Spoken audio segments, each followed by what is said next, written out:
नमस्कार, मेरा नाम देवेश शाश्वत। आज हम बात करेंगे कि कैसे ट्रंप की संभावित जीत, कैसे ट्रंप की अमेरिका के राष्ट्रपति के तौर पर वापसी यूरोपीय देशों के लिए एक चिंता का सबक है। कैसे यूरोप के नेता इस संभावित जीत को अपने देशों के लिए या अपने देश के हित के लिए एक नुकसान के तौर पर देख रहे हैं। अमेरिका में एक रिवाज है कि चुनाव से पहले राष्ट्रपतियों या राष्ट्रपति के कैंडिडेट्स या जो राष्ट्रपति पद के उम्मीदवार होते हैं उनके बीच में एक बहस होती है। ऐसी ही बहस बृहस्पतिवार को हमें देखने को मिली राष्ट्रपति जो बाइडेन और डोनाल्ड ट्रंप के बीच। इस बहस के बाद उन रुझानों को और तेजी मिली जो रुझान ये कह रहे थे कि राष्ट्रपति के पद पर दोबारा जो बाइडेन की वापसी नहीं होगी और ट्रंप एक बार फिर अमेरिका के राष्ट्रपति बनेंगे।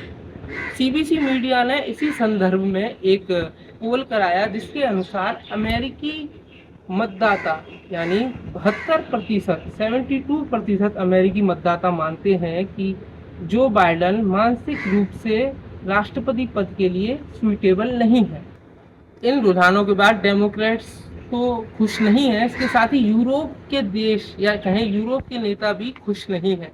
इसके कारण कई हैं, पर बिंदु एक है, वह बिंदु है ट्रंप के बयान और ट्रंप के राष्ट्रपति रहते हुए एक्शंस यूरोपीय देशों के हित में नहीं थे।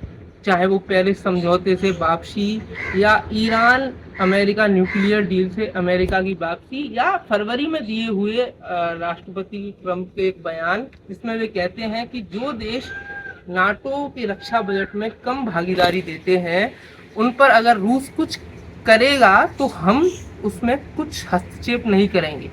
इसके साथ ही समय समय पर ट्रंप यूरोपीय देशों की आलोचना करते रहते हैं। यह आलोचना रक्षा बजट को केंद्र बिंदु बनाकर ही होती है कि कैसे आखिर यूरोपीय देश नाटो के रक्षा बजट में कम योगदान देते हैं। इसी के साथ ही हम देख रहे हैं कि कैसे यूरोप और अमेरिका के संबंध आत्म केंद्रित होते जा रहे हैं। इसी के संदर्भ में फ्रांस के राष्ट्रपति इमैनुअल मैक्रोन ने यूरोपीय विदेश नीति के ऊपर बात की, यूरोपीय सेना के ऊपर बात करी और जर्मनी और फ्रांस लगातार यूरोपीय सेना या एकीकृत यूरोपीय सेना की बात करते आए हैं। हम देख रहे हैं कि यूरोप के देशों में सुरक्षा का अभाव लगातार बढ़ रहा है।